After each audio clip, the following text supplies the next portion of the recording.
말씀은 사무엘 하 7장 사무엘 하 7장 8절로 16절.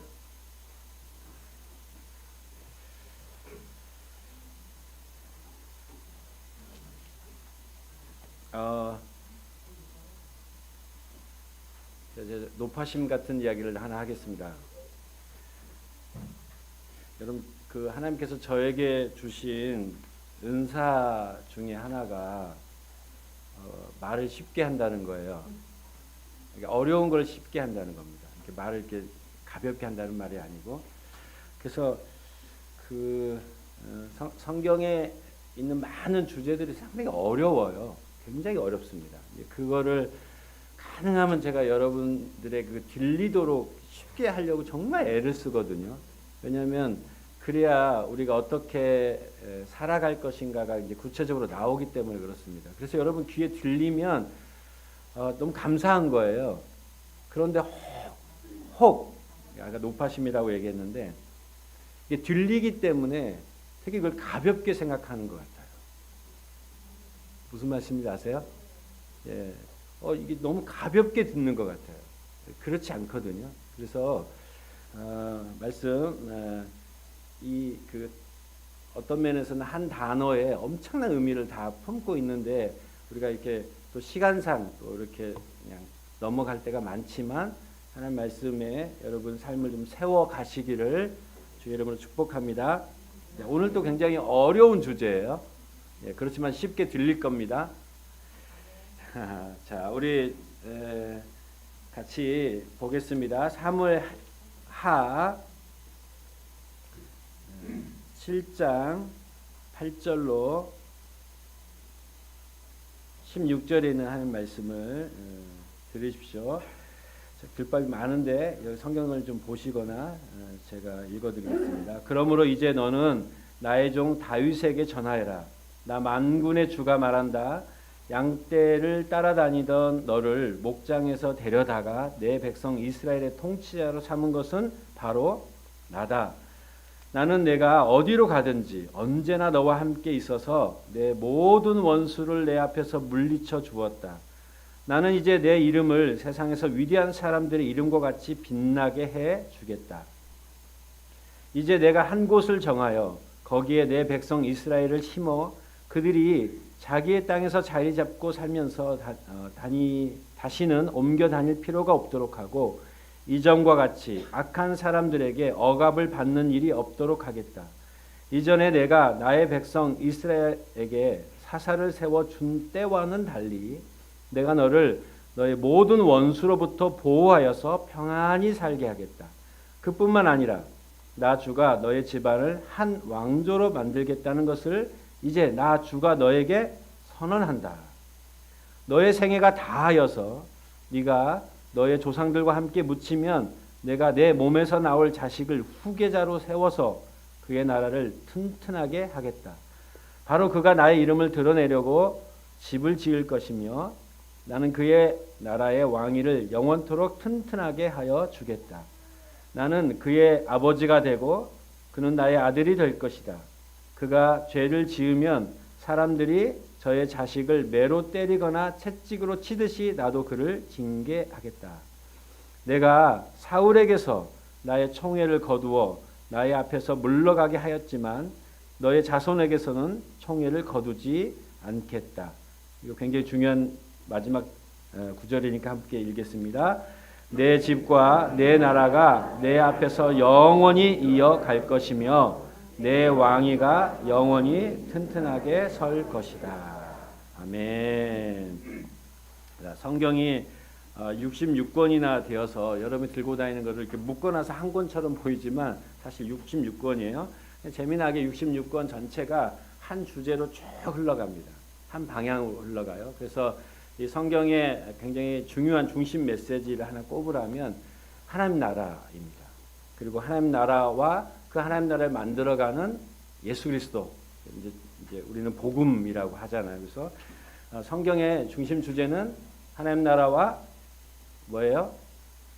복음. 한번 따라서 보겠습니다. 하나님 나라와 복음. 예. 그리고 그것을 이제 이루어 가시는 분이 누구냐면 하나님이세요. 하나님. 그러니까 성경은 하나님이 누구신지를 끊임없이 보여주시는 거예요. 그래서 여러분 어디를 피든지 누가 보여야 되냐면 하나님이 보여야 됩니다. 그러니까 사람도 많이 등장하죠. 위대한 인물들 많이 등장하죠. 그죠? 아브라함, 모세, 다윗, 그다음에 선지자 중에서 굉장히 많은 사람들 등장하지만 그 사람들도 중요한데 그 사람을 세워가시고 그 사람을 통해서 말하시는 또 우리에게 보여주신 그 하나님이 보여야 되는 거예요. 그렇게 하시고 그다음에 이제 그 중심 메시지 하나님 나라 복음인데 그리고 그 아주 가운데 핵심되는 사상이 하나 있는데 그게 언약이에요. 약속이 약속. 그래서 이거를 우리는 뭐라고 구약 성경, 신약 성경을 여러분 그냥 어떻게 얘기하는지 모르겠지만 옛날에 약속이에요. 그래서 이 성경에서 언약, 약속을 빼면 말이 안 돼요. 여러분 그런데 우리가 지금 신약, 구약 성경을 들고 있으면서도 불구하고 이게 약속에 대해서 잘 인지를 못하고 교회마다 언약 얘기를 하는 교회가 제가 참 드물게 보았던 것 같아요. 여러분 한번 유튜브 뒤져보십시오. 언약 얘기 하나 잘 안 합니다. 굉장히 중요한 내용인데 그래서 제가 지난번 몇 주간을 통해서 그 언약 얘기를 좀 해왔습니다. 자, 오늘의 언약은 누구의 언약이냐면 바로 다윗의 언약입니다. 다윗과 맺은 언약이에요. 자, 한번 우리 기억하기 위해서 지난번 약속을 한번 해볼까요?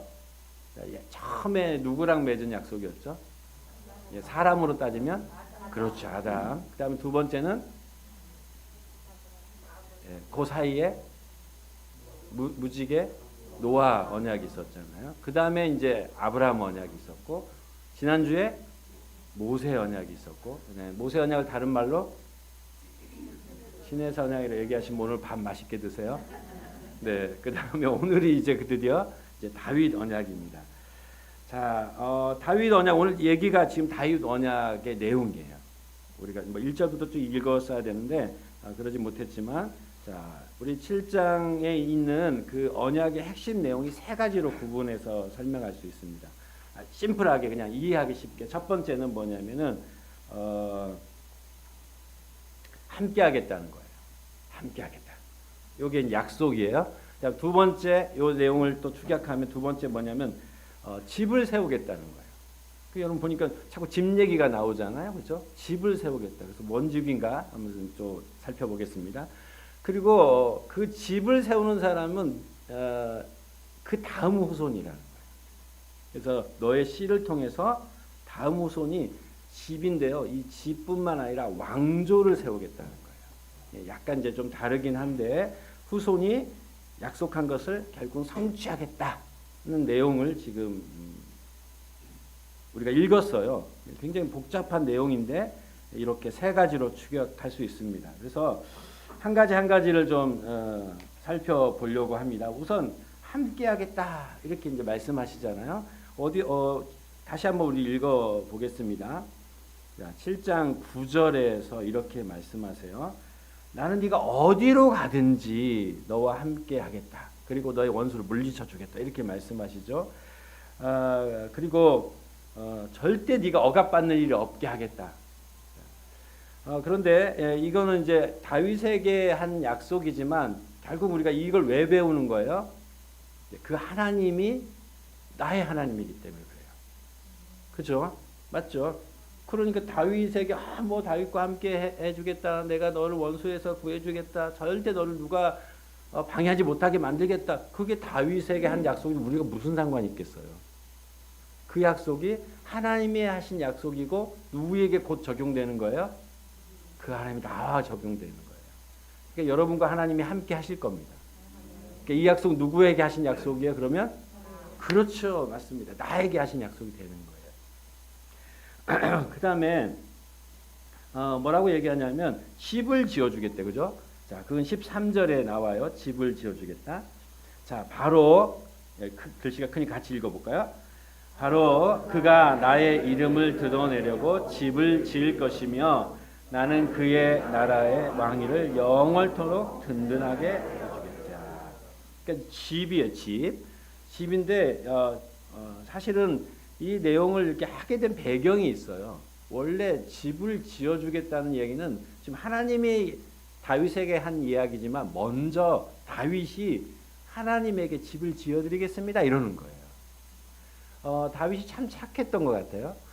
자기가 지금 아주 화려한 왕궁에 살고 있는데 하나님이 계시는 하나님 임재 상징이라고 하는 법궤 그리고 그 성막은 텐트 형태로 있는 거예요. 텐트로 있단 말입니다. 그러니까 우리 옆에 있는 이 천막 같은 거예요. 그죠? 그러니까 하나님이 천막에 계신 게 너무 마음이 쓰인 거예요. 이전에 블레셋한테 그 법궤를 빼앗겨가지고 다윗이 찾아왔어요. 찾아오고 이제 성막에 이렇게 모셔놨는데 늘 마음이 쓰였어요. 그래서 이거 이러면 안 되겠다. 이제 나단 선지자 그때 활동했던 선지자가 나단이라는 사람입니다. 그래서 나단 선지자에 불러갖고 선지자님 제가 하나님을 위해서 좀 하고 싶은 일이 있습니다. 뭡니까? 제가 하나님을 위해서 집을 지어드리고 싶습니다. 이러는 거예요. 그건 참 잘한 일입니다. 그럼 제가 하나님 앞에 보고를 좀 하겠습니다. 그래서 하나님 앞에 하나님 다윗이 하나님을 위해서 집을 지어드리겠답니다. 집 짓는 분 많이 계시죠? 예쁘잖아요, 마음이. 그런데 하나님이 뭐라고 얘기하시냐면, 야, 웬 집이냐. 내가 이스라엘 백성들이 40년 동안 방황할 때 광야에서 텐트에 있었잖아요. 그죠? 텐트에서 하나님이 임재 상징으로 계셨지만 한 번도 야, 나를 왜 텐트에 이렇게 두니? 라고 말한 적이 없다는 거예요. 그게 지금 앞에 나와요. 제가 설명을 이렇게 했을 뿐입니다. 그런데 무슨 나를 위해서 집을 짓는다 그러냐? 야. 됐다. 차라리 내가 너를 위해서 집을 지어줄게. 이런 겁니다. 그런데 그 집은 결국 나중에 이제 또 다음에 설명할게요. 나중에 어떤 집으로 완성되냐면 그 집은 예수 그리스도에 의해서 여러분 안에 집을 지었어요. 원래 집은 이제 이따 또 설명할게요. 이때 원래 집은 하나님의 임재 상징이었단 말이에요. 근데 그 집이 성전이 되어서 우리 안에 완성이 됩니다. 오케이? 자, 요걸 기억하시고 자, 그다음에 이제 11절에도 이런 말씀을 하세요. 그 이야기를 조금 구체적으로 앞에서 하셨는데 자, 이전에 내가 나의 백성 이스라엘에게 사사를 세워준 때와 달리 내가 너를 너의 모든 원수로부터 보호하여서 평안히 살게 하겠다. 그뿐만 아니라 보이십니까? 나 주가 너의 집안을 한 왕조로 만들겠다는 것을 이제 나는 선언한다. 이렇게 지금 약속을 하십니다.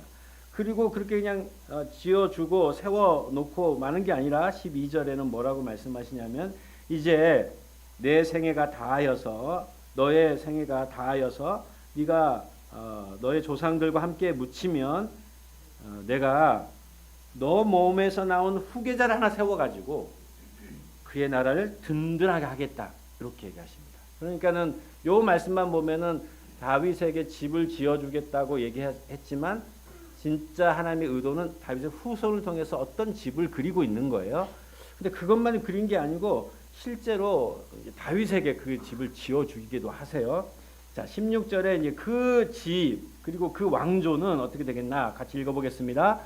내 집과 내 나라가 내 앞에서 영원히 이어갈 것이며 내 왕위가 영원히 든든하게 서 있을 것이다. 그래서 이게 지금 다윗에게 하신 약속인데 언약의 내용을 보면 계속 그 언약의 내용이 살이 자꾸 붙는 것을 여러분 알 수 있을 거예요. 그 내용이 살짝 바뀌는 것 같지만 결국 한 얘기예요. 하나 얘기예요. 그죠? 왜냐하면 제일 처음에 원시복음 말씀드렸죠. 창세기 3장 15절 여자의 후손이 그죠? 뱀의 머리를 상하게 할 거다. 그때 그게 몰랐단 말이에요. 그게 뭔지. 그런데 무지개를 통해서 하나님이 조금 더 보여주셨어요. 그래서 활 얘기했잖아요. 그죠? 그래서 그 심판은 누군가 받는 거예요. 지금 인류가 저지른 죄 때문에 하나님과 관계가 끊어진 것을 무지개를 통해서 이제 물로 심판하지 않겠다. 다음에 뭘로 심판해요? 불로 심판할 건데 그때 그 심판에서 벗어날 방법을 취하는데 하나님이 심판을 받겠다는 사인인 것입니다. 무지개가. 그 다음에 이제 언약 안으로 초청하는 사건. 그래서 시내산에서 내 안에 들어와라. 그러면 내가 너를 모든 나라 위에 뛰어난 민족으로 만들겠다. 지금 이게 다 같은 내용으로 지금 묶여 있단 말이에요. 그죠? 자, 그러면 이제 하나 좀 구체 좀 살펴보겠습니다. 더 좀 더 구체적으로. 어떻게 이루시는가? 자, 함께 한 약속을 이루시는 내용을 한번 보겠습니다. 자, 다윗에게 하나님이 함께 하셨어요. 8절에 보니까 다윗은 원래 어떤 사람이었대요? 양치기였답니다. 그죠? 예, 여러분 아시죠? 다윗은 양치기에서 목동이었어요. 나는 다윗을 볼 때마다 참 재밌는 것 같아요. 다윗의 형제가 많았거든요. 그죠? 그의 형제가 그를 포함해서 8형제였어. 8형제요. 그래서 하나님이 왕을 세우기 위해서 그 다윗의 집에 갔을 때에 괜찮은 형들이 있었습니다. 그런데 다윗은 어떤 사람이었냐면요, 막내였고 보잘것 없었나 봐요. 그래서 양치는 곳으로 보내고 사무엘이 왕으로 세우러 면접하러 할 때 면접장에 나타나지도 부르지도 않았던 것 같아요. 참 보잘것 없는 사람이었죠. 그런데 하나님 뭐라고 그래요? 내가 너를 양떼 따라다니던 너를 목장에서 데려다가, 그죠? 내 백성 이스라엘의 통치자로 삼은 것은 누구예요? 하나님이란 말이에요. 하나님이란 말이에요.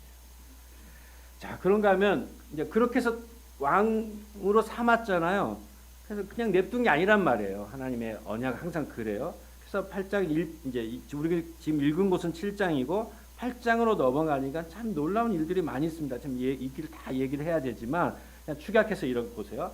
그 뒤에 다윗이 블레셋 사람을 쳐서 그들을 굴복시키고 또 모압도 쳤어요. 그런가 하면 모압 사람들은 다윗의 종이 되어서 그에게 뭐 했어요? 조공을 바쳤대요. 조공을. 그런데요, 다윗이 그때 굉장히 이게 강성했어요. 지형적으로 보면 강성할 만한 나라가 아닙니다. 조그만 나라예요. 뭐 거기에 선한 것이 없습니다. 척박한 땅이고 지금도 전부 다 석회질로 돼 있어서 비냐림은 다 스며들어버리는 뭐 거기서 뭐 선한 것이 없습니다. 그런데 하나님이 약속한 것을 지켜가시니까 그의 나라가 지금 주변의 왕국, 주변의 나라들의 족속들에게 위협적인 존재가 되는 거예요. 이게 핵심이에요, 사실은. 여러분하고 오늘 많은 말씀이.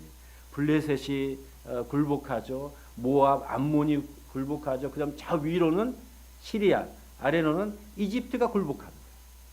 그 당시에 가장 강력한 나라는 시리아, 이집트예요. 그럼에도 불구하고 하나님이 다윗에게 하신 그 약속을 지켜가신다는 의미로 모든 나라들에게 그 다윗의 왕조가 위협적인 존재 느껴지는 거예요. 그래서 다윗에게 가서 뭐라고 그래요? 잘 좀 봐주십시오. 그러면서 조공을 바치는 거예요. 자, 8장 6절에도 그런 말씀이 나와요. 시리아 다마스쿠스에 주둔군을 두니 시리아도 다윗의 종이 되어서, 여러분 생각해 보세요. 나중에 이제 그림 잠깐 보여드리겠지만 북쪽 이스라엘 분열의 왕국이 됐죠. 북쪽 이스라엘은 어디에 망하죠? 예, 아시리아에 망한단 말이에요.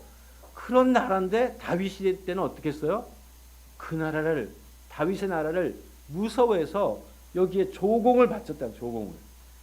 왜 그래요? 다 같이 읽어보겠습니다. 다윗이 시작. 다윗이 어느 곳으로 출전하든지 주님께서 그에게 승리를 안겨주셨다. 외적으로는 굉장히 그 전쟁에 있어서 강한 나라였고 내부적으로도 굉장히 탁월한 정치인이었습니다. 그래서 외적으로만 잘한 게 아니고 그 안쪽으로도 너무 잘했다는 이야기를 8장에서 하고 있어요. 8장 15절에 이렇습니다. 같이 읽어보겠습니다. 다윗이 왕이 되어서 이렇게 온 이스라엘을 다스릴 때에 그는 언제나 자기 백성 모두를 공평하고 의로운 법으로 다스렸다. 들어보셨죠? 공의와 정의. 공의와 정의가 이때는 정말 이게 하수처럼 흘렀던 거예요. 참 지혜로운 왕이었겠죠. 왜 우리가 지금 이 나라 살면서 이렇게 막 힘듭니까? 이 공의와 정의가 실현되지 않기 때문에 그래요. 동의하시죠? 그런데 그때는 다윗의 시대 때는 외적으로 안쪽으로 다 참 단단한 나라였던 것을 보게 됩니다. 자, 근데 그 집이 뭔지를 좀 설명해야 돼요. 아까 13절에 그렇게 말씀하시는 거, 집을 세우겠다고 하신 건데, 바로 내가 나의 이름을 드러내려고 집을 지을 것이다. 이렇게 얘기하고, 나는 그의 나라의 왕위를 영원토록 튼튼하게 하겠다. 이렇게 얘기하십니다. 자, 16절도 한번 읽어보겠습니다. 여러분의 목소리로. 내 집과 내 나라가 내 앞에서 영원히 이어져 갈 것이며 내 왕위가 영원히 튼튼하게 세워질 것이다. 네. 그래서 다윗의 그 왕조가 계속해서 이어져 가는 거예요. 이제 든든하게 세워져 갈 겁니다. 그래서 하나님이 이 약속을 지켜가서 실제로 여러분 분열 왕국의 북이스라엘이 그 19개의 왕조가 바뀌어요.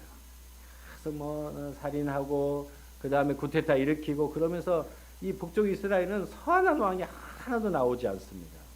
자, 그런데 남쪽 유다는요, 악한 왕도 나오지만 하나님이 그 악한 왕과 상관없이 계속해서 그 왕조를 이끌어 가시는 거예요.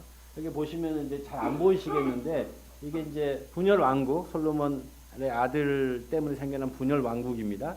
북쪽 이스라엘, 남쪽 유다. 북쪽 이스라엘은 지금 19 왕조의 20 왕입니다. 근데 전부 다 빨간색으로 하는 이유는 선한 왕이 하나도 없어요. 그래서 아까 얘기했던 그 북쪽 이스라엘, 그 아시리아의 BC 722년에 망해요.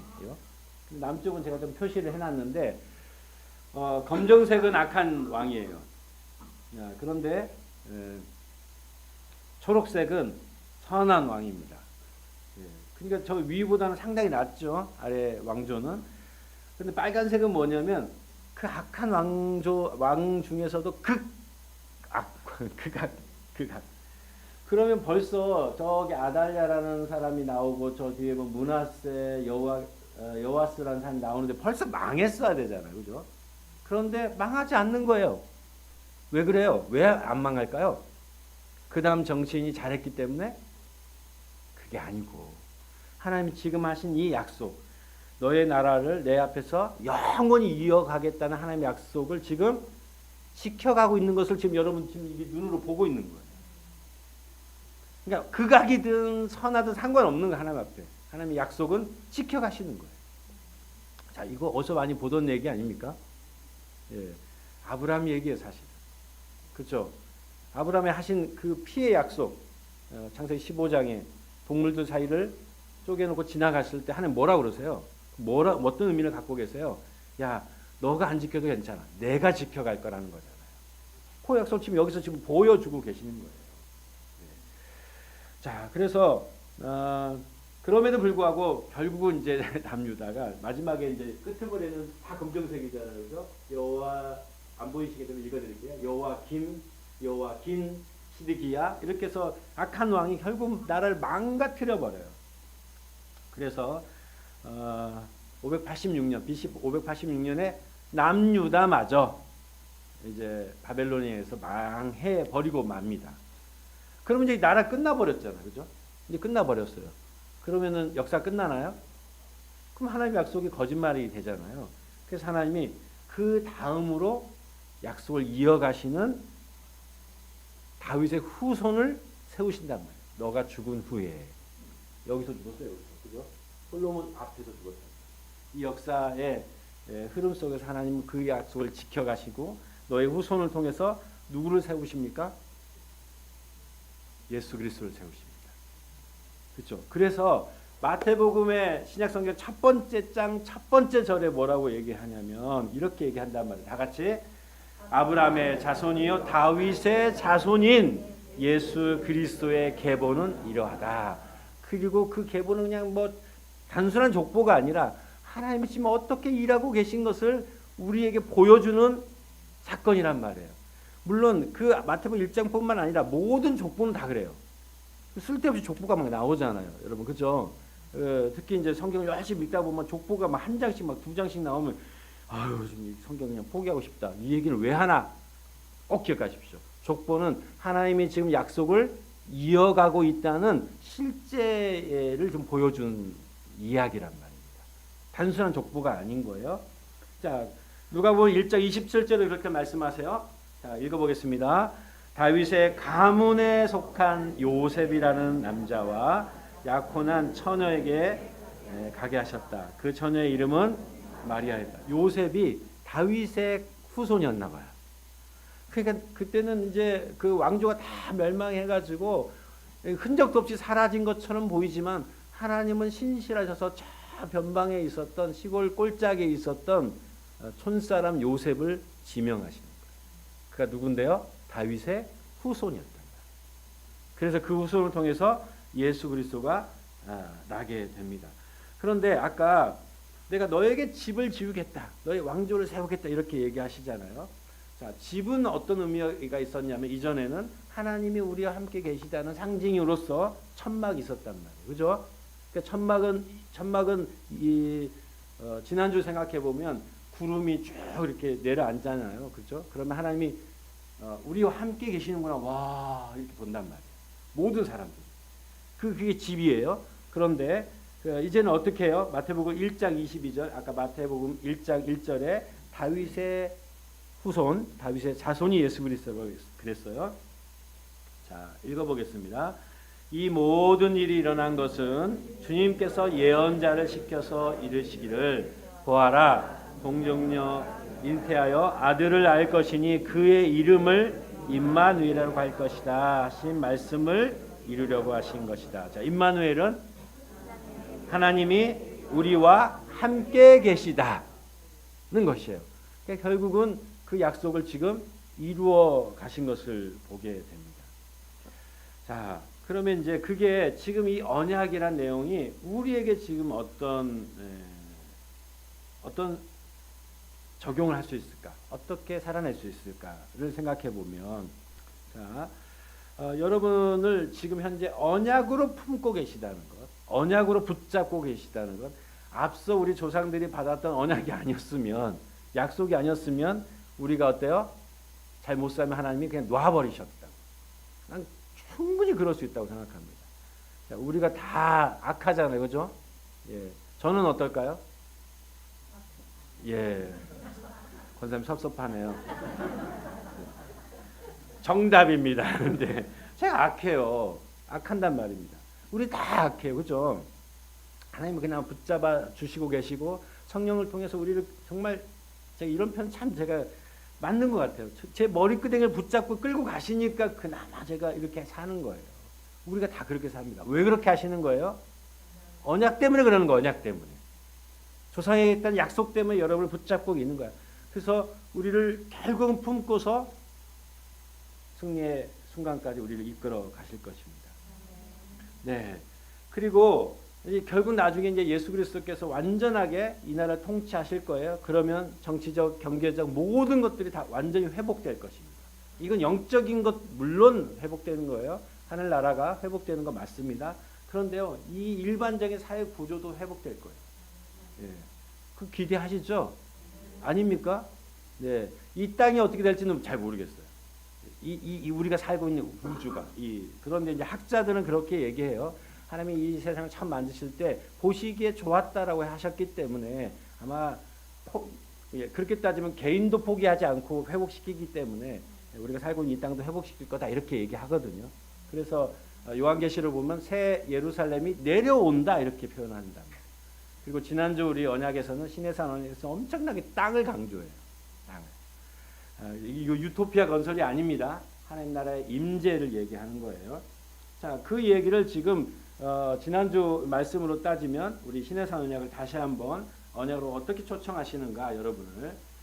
자, 읽어볼게 제가요. 이제 너희가 정말로 나의 말을 듣고 내가 세워준 언약을 지키면, 자, 지킨다는 말이 지키면 내가 해주겠다는 말이 아니라고 그랬죠.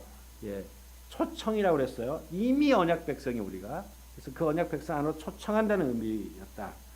너희는 모든 민족 가운데서 나의 보물이 될 것이다. 온 세상이 나의 것이다. 그러므로 너희는 내가 선택한 백성이 되고 너희의 나라는 나를 섬기는 제사장 나라가 되고 너희는 거룩한 민족이 될 것이다. 다윗으로 따지면 다윗에게 앞으로 네가 죽고 나면 그런 왕조를 이룰 거야라고 하셨지만 실제 다윗 시대 때 그리고 그의 아들 솔로몬 시대 때 강력한 나라를 만드신 거예요. 그죠? 왜 만드셨냐면 앞으로 다가올 나라는 내가 그렇게 하면 하는 거야를 보여주신 거예요. 실제화하신 거예요. 그래서 나라가 강한 것뿐만 아니라요. 경제적으로 굉장히 부강한 나라가 되었다고요. 여러분 솔로몬 그의 아들 솔로몬 시대 때는 어느 정도였냐면 이랬어요. 자, 역대하 9장에 그 말씀을 하고 있습니다. 그는 솔로몬을 얘기하는 거예요. 유프라데스 강에서부터 블레셋 영토에 이르기까지 또 이집트의 국경에 이르기까지 저 위에서부터 밑에까지 모든 왕을 다스렸다. 와, 솔로몬이. 왕의 덕분에 예루살렘에는 이건 재밌으니까 한번 읽어볼까요? 예루살렘에는 시작 은이 돌처럼 흔하였고 백향목은 세팔라 평원지대에 뽕나무만큼이나 많았다. 은이 너무 흔했대요. 돌처럼 흔했대요. 얼마나 부강한 나라였으면 그렇겠어요. 그렇죠? 자, 이렇게 만들어 가시겠다는 것을 지금 샘플링 하신 거예요. 말만 하신 게 아니고 실제화 하신 거예요. 그러면 하나님을 우리가 아까 성경이 하나님을 우리가 배우자고 그랬는데 그 하나님이 어떻게 하실까요? 이 나라를 이 세계를 그렇게 하실 거란 말입니다. 근데 그건 또 나중 문제 그죠? 우리를 보자. 우리 개인의 삶을 보자고. 개인의 삶을 어떻게 하실까요? 여러분 결국은 승리케 하실 거예요. 저는 그것을 믿습니다. 그래서 지금은 연약하고 지금 부족해도 마치 양떼를 돌보던 다윗을 들어서 왕위에 세우시듯이 그리고 그 나라를 영원한 나라로 이어가도록 하시듯이 여러분 하나님이 그렇게 세워 가시는 겁니다. 죽음에서 우리를 구원하시고 구원하고 내버려 두는 것이 아니고 하나님의 사람으로 지금도 빚어 가시잖아요. 포기하지 않으시잖아요. 지금 저희가 물질이 없는데 괜찮아요. 하나님이 세워 가실 겁니다. 저는 하나님 앞에 헌신하지 않는데요. 그렇지 않다니까요. 그래서 우리가 어떻게 삽시다 이렇게 얘기할 때는 늘 생각하십시오. 어떻게 살기 때문에 하나님의 백성이 되는 게 아닙니다. 근데 그건 율법주의예요. 그건 바리새파적인 사고예요. 내가 잘 살면 하나님이 기뻐하시고 꼭 내가 헌금 많이 하면 하나님이 여러분 좋아하십니까? 아니란 말이에요. 그래서 이렇게 한번 생각해보고 정리를 해보시면 자 우리가 이제 나중에 하나님 나라에 다 갈 것입니다. 믿으시죠? 잘 안 믿으시면 다음 주 예수 영접 모임에 오시면 됩니다. 여러분 우리 예수 믿으세요? 여러분 안에 예수님 계세요? 그럼 우리는 하나님 나라 반드시 들어갑니다. 네, 들어갈 거예요. 그런데 언약의 백성으로 초청하셨으니까 내가 그렇게 살기 때문에 언약 백성이 된 게 아니라면 이렇게 생각하세요. 자, 천국에서 한번 우리가 들어갔다고 생각하고 천국엔 뭐가 없을까요? 죄가 없겠군요. 또 근심이 없겠군요. 근심이 좀 없었으면 좋겠어요. 그죠? 또 죽음도 없고 또 죽음 아픈 것도 없고 제발 좀 그랬으면 좋겠습니다. 아픈 것도 없고 또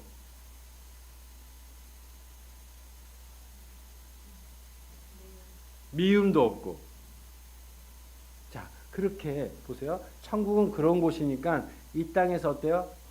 그 나라를 제가 경험하는 겁니다. 연습하는 겁니다. 그죠? 그러니까 천국이 있을 것 같은 거는 뭐 있을까? 그럼 반대로 웃음이 있을 것 같고 또 기쁨, 환희, 사랑, 용서 그게 있겠죠, 그죠? 그러면 언약에 초청받은 우리의 삶은 어떻게 될까요? 그런 삶을 우리가 지금 체험할 수 있는 것입니다. 연습하는 거예요. 어떠세요? 자, 그래서 꼭 기억하셔요. 자, 오늘 우리 다윗의 약속을 우리가 언약을 공부하는 것은 뭐냐면 하나님이 지금 계속 이어져 가고 계시잖아요. 그리고 그렇게 하셨잖아요. 그럼 앞으로는 하실까 안 하실까요? 하실 거예요. 그 나라로 여러분을 이미 초청해 주셨어요. 그래서 우리가 그 나라를 지금 이 땅에서 누릴 수 있다고 저는 확신합니다. 그걸 저는 미리 보기라고 얘기하는데 미리 맛보기. 하나님 맛보기 하실 거예요. 그래서 우리가 언제든지 어디서든지 언약 백성이란 정체성을 잊어버리시면 안 돼요. 아셨죠? 포기하고 싶을 때 있거든요. 나 왜 이래? 뭐 그리고 뭐 하나님 안 살아 계신가 봐. 이럴 때 딱 떠올려셔야 되는 게 뭐예요? 예, 언약 백성이다. 약속의 백성이다. 자, 그런 줄 믿습니다. 네.